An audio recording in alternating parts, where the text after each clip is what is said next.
Alright YouTube, what's up? It's Magnus. Here's some more GMT400 tech for you. I'm inside Octane. This is my 99 Yukon Denali. We're in the middle of doing a double DIN radio install. But real quick, I just want to give some insight on the cubby that you can buy on Amazon. I'll put the part number, I'll even put a link in the description of this video.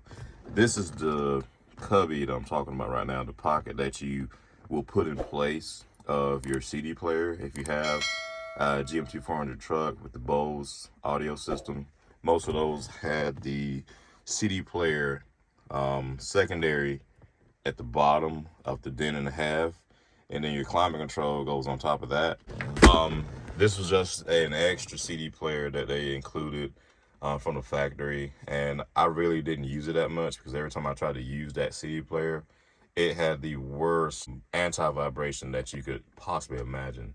The slightest bump and the CD would skip. It was pretty much the worst CD player you could ever imagine to be used in a factory stereo. This pocket that you can get on Amazon, I've read reviews and I was on the fence about it because some of the reviews were, they complained about having to put it together and, it didn't fit, or, they broke it when they would try to assemble it. I had no problems with this tray, pocket, or whatever you want to call it, installing it. 4 Phillips screws, use it to put the two halves together. And then what I did, because the double DIN unit that I'm going to install has ports for USBs.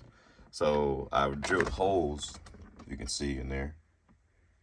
I drilled holes for the USB ports to run, and then I'm going to leave those tucked away when I'm not using them. But it's kind of cool because it gives you a spot for your phone. As far as this product, I had no issues assembling, modifying, or installing this in the dash. I believe it was like $10 or $12. It was really inexpensive. There are a few other options out there on Amazon for this if you're doing a double DIN install into your GMT400 vehicle. But this right here, this is the cheaper of those options, and I had no issues with it. So go ahead and buy it. It's fine. It fits great. It's nice and tight, secure, and you can also, like I did, you could drill holes in it. And if you got pass-throughs like these for USB, expansion or whatever, no problem at all. And it was gonna fit flush in the dash when you put the surround on for the front of your dash. It's simple, inexpensive, and it works. Period. I've been Magnus. Catch you next one.